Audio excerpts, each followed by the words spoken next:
नमस्कार प्रिय साथियों, आप सभी के समक्ष उपस्थित हूँ। आज बात करेंगे वार्षिक राशिफल 2024 की। मित्रों, वार्षिक राशिफल में 2023 जो बीता हुआ वर्ष है वह बहुत सारे लोगों के लिए बहुत उतार चढ़ाव भरा रहा, लेकिन 2024 आप सभी के लिए कितनी सारी खुशियाँ लेकर आएगा, चाहे वह व्यापारिक जीवन हो या फिर व्यक्तिगत जीवन। दोनों ही परिस्थितियों को समझना अत्यंत आवश्यक है। आज हम बात करेंगे सिंह राशि वालों के लिए 2024 किस प्रकार का रहने वाला है। मित्रों, सिंह राशि जो है, सिंह राशि के स्वामी बनते हैं सूर्य, जो कि ग्रहों के राजा है। और साथ ही यह जो वार्षिक राशिफल होगा यह चंद्र राशि पर आधारित होगा, और जिनका जन्म कुंडली नहीं है उनका जो प्रचलित नाम है, यानी जो नाम लिखते हैं, जिस नाम से सिग्नेचर करते हैं, उसी नाम के आधार पे इस वार्षिक राशिफल को देखा जा सकता है। यह वार्षिक राशिफल स्त्री और पुरुष दोनों के लिए एक समान लागू होगा। मित्रों, बात करते हैं सिंह राशि वालों की। सिंह राशि के लिए यह वर्ष जो है वह सामान्य सुख देने वाला दिखाई दे रहा है।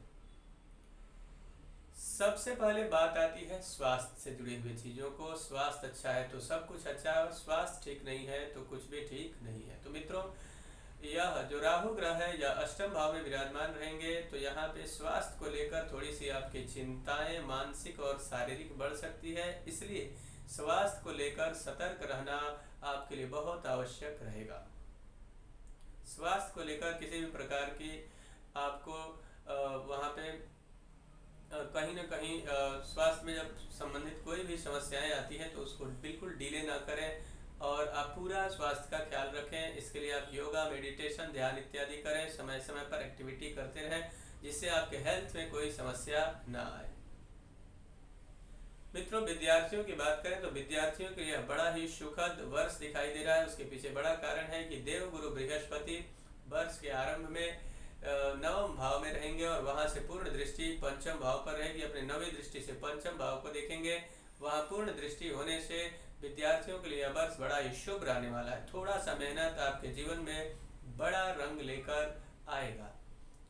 प्रेम संबंधित समस्याओं में अगर फंसे थे और कहीं न कहीं इसको लेकर कलह क्लेश की स्थिति अगर बनी हुई थी, तो निश्चित तौर पर यह भी सुलझता हुआ नजर आ रहा है, या फिर प्रेम परवान चढ़ेगा, ऐसा कह सकते हैं। माता पिता के स्वास्थ्य का थोड़ा सा ख्याल रखने की आवश्यकता रहेगी, और साथ में आपको भवन और वाहन सुख का बड़ा ही सुंदर योग इस वर्ष बनता हुआ दिखाई दे रहा है। उसके अलावा आपके जीवन में किसी भी कार्य क्षेत्र की बात करें, चाहे नौकरी पेशा की बात हो या फिर व्यावसायिक, नौकरी पेशा वालों के लिए नौकरी में उन्नति और तरक्की का बड़ा ही सुंदर योग है। स्थान परिवर्तन का योग भी इस वर्ष आपके लिए बनेगा। प्रमोशन की स्थिति भी अच्छी दिखाई दे रही है इस वर्ष। नए व्यापार के योग भी आपके बनते हुए दिखाई दे रहे हैं। अगर किसी प्रकार की योजना जो आपने पूर्व में बनाई थी और वह योजना आपकी सफल नहीं हुई 2023 में, तो इस वर्ष पुनः एक बार योजनाबद्ध तरीके से उस कार्य को आप प्रारंभ करें। निश्चित तौर पर लाभ का बड़ा ही सुंदर योग बनता हुआ दिखाई दे रहा है।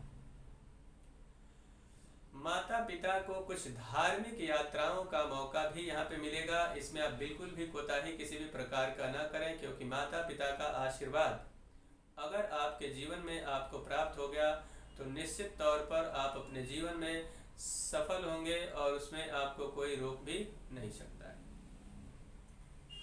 आर्थिक स्थिति की बात करें, यानी सोर्स ऑफ इनकम किस प्रकार का रहेगा, तो सोर्स ऑफ इनकम का बड़ा ही सुलभ और सुंदर योग इस वर्ष बना हुआ है। इनकम को लेकर जहां आप लाभ के दृष्टिकोण से पिछले वर्ष बहुत सारे समस्याओं का सामना कर रहे थे, इस वर्ष उन समस्याओं से निकलकर और आप काफी बेहतर स्थिति में अपने आप को पाएंगे। उसके साथ साथ में बात करें कि अब लॉटरी, सट्टा या फिर शेयर मार्केट, ऐसे में जो लोग पैसे इन्वेस्ट करते हैं, जो लोग पैसे लगाते हैं, उनके लिए यह वर्ष कैसा रहेगा, तो उनके लिए भी यह वर्ष पूर्णतः लाभ का योग बनाता हुआ दिखाई दे रहा है। शत्रुओं से अगर आप पीड़ित थे पिछले वर्ष, चाहे वह कोर्ट कचहरी से जुड़ा हुआ मामला हो या फिर किसी और तरीके का मामला हो, तो इस वर्ष आप उसमें शत्रु को परास्त करने में काफी हद तक कामयाब होंगे। आपका शत्रु आपसे कोसों दूर भागेगा। साथ ही अगर आपने किसी भी प्रकार का कर्ज ले लिया था और उस कर्ज को चुकाने में आप निश्चित तौर पर असफल हो रहे थे या फिर अनकंफर्टेबल अपने आप को महसूस कर रहे थे, तो आप कंफर्ट जोन में अपने आप को पाएंगे और उस कर्ज को चुकाना आपके लिए आसान हो जाएगा इस वर्ष। और यहाँ पे मित्रों का सुंदर और शुभ सहयोग आपको प्राप्त होगा। साथ ही दाम्पत्य जीवन की बात करें तो दाम्पत्य जीवन में कुछ परिस्थितियां अनबन की हो सकती है, लेकिन जिन लड़के और लड़कियों के विवाह की परिस्थिति यानी कि उनका योग सुयोग नहीं बन पा रहा था और कुछ न कुछ समस्याओं को लेकर वैवाहिक योग में विलंब का योग बन रहा था, यानी विवाह समय पर नहीं हो पा रहा था, तो इस वर्ष परिवार में मांगलिक कार्य होंगे और मांगलिक कार्यों में धन व्यय होगा। लेकिन रुके हुए विवाह से संबंधित जो चीजें थी उसका शुभ योग बनता हुआ दिखाई दे रहा है। लड़के लड़कियों का विवाह होगा इस वर्ष और आपके परिवार में बहुत सारी खुशियां आने वाली है।